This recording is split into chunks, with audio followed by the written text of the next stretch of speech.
Today in Man in the Golden Suit we have this Honda Integra 750. This is the newest version of 2016, and this bike, this scooter, is, how to say, used to be a hermaphrodite of a scooter. Now it's a proper scooter, we can say.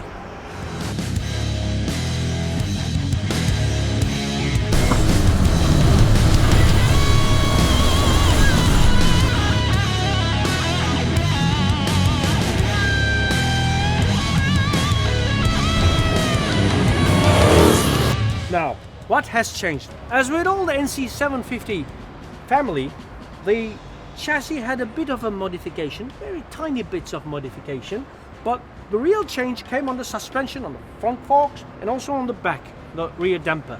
The rear damper became a ProLink damper, and it has 7 levels of preload adjustment, and also on the front suspension there has this 2 ways of liquid something, some technical details. But in short, now it does handle like a proper bike. What it should be like. This is what it should be like. Before that, well, we had something with 2 wheels. We were thinking that hopefully we will be able to make that turn. Now with this thing, we can do it, and we can be sure of it before entering that turn. This is a big change, big plus for Integra, for the newest Integra. And also the newest gear changing, this automatic transmission thing is a revelation, and you have to try it for yourself. The S mode, the D mode, and plus this manual mode, which doesn't interfere with your riding. These are all made Integra a very nice, how to say, a very complete package now.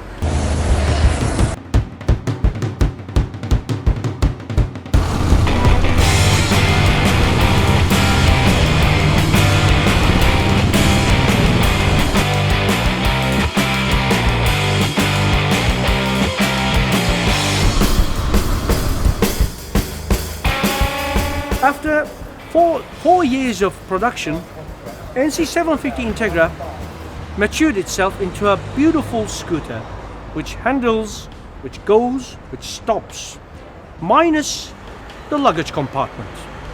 Now, why does people buy these things? Because of the practicality aspect. Now, in this thing, we are missing that. I mean, we have this very tiny space to put 2 sandwiches and maybe a raincoat, nothing else. And or maybe if you have a very tiny head, your helmet might fit, but I'm not sure about. I mean, you have to have a very, very, very small head, even smaller than me. But anyway, again, some problems. No, not a problem, but on the looks, on the cosmetics side, we have this abomination of fuel cap. But anyway, on the outside, if we don't pull up the skirt, everything is cool. I mean, the design has changed a bit, but they added some tiny details like the details where all the parts do fit, these fake carbon fiber plastics, everything. Plus this new dash, this instrument console is a revelation. It's colorful, it has some colors. When we open throttle too much, when we go very high on the rev range, it changes to orange and red, signifying that it means that you're consuming too much. And when we go down on the rev range, it turns blue then green, which is quite nice. We also do have this instrument that shows this gear change and everything. Everything is nice. Plus, with this new design, the airflow that comes from front, it doesn't touch the rider.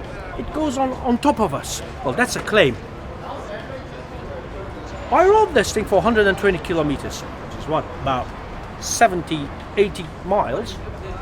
And I can tell you that this last incarnation pleased me much more than all the other ones. This one, in my humble opinion, is much more like a motorcycle, like a proper motorcycle, minus the luggage space, as I said before.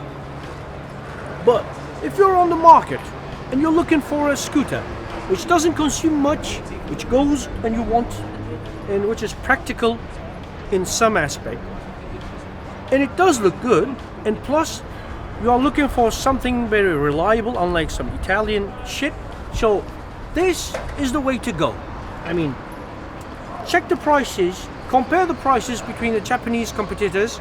If you like this thing, it will be very cheap to run because of this tiny fuel consumption and because of the Honda's reliability. So give it a try with the new Integra 750.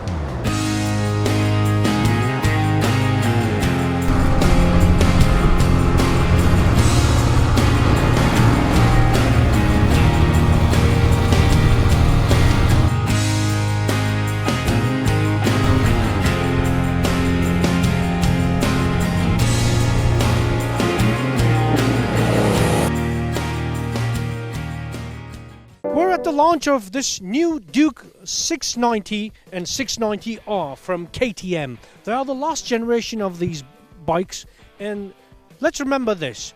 Duke family started in 1994, and when they started, it was a bit of a rough bike. It was really light, didn't have electric start, it was only a kickstart bike, and it was just, how to say, a